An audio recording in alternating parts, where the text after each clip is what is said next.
is, there's a scale in there where, as you were talking about, it asks you to list the different things you've experienced the last 12 months. And then on that basis, it gives you score and looks at how likely you are to suffer a stress-related illness based on how high your score is. And yours was incredibly high.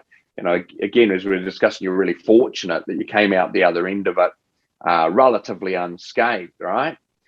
But what I was saying there is the situation you're in lent itself to be really favorable in terms of some of those things you were doing, right? Imagine if you were stuck in an inner city apartment in a large city, right? How much harder it would have been to not just get caught in here and to suffer the consequences of that.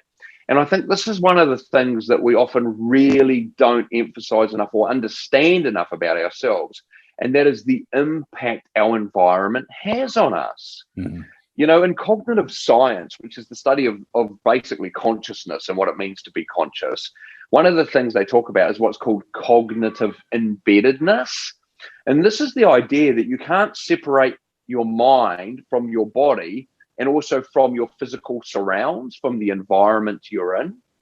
And, I often talk about this when I go and talk to people in prison, because, of course, I was in prison when I was younger and I turned my life around.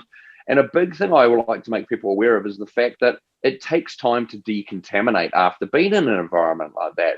I always tell people to imagine it's like you're an eel, and at the moment you're in a polluted stream.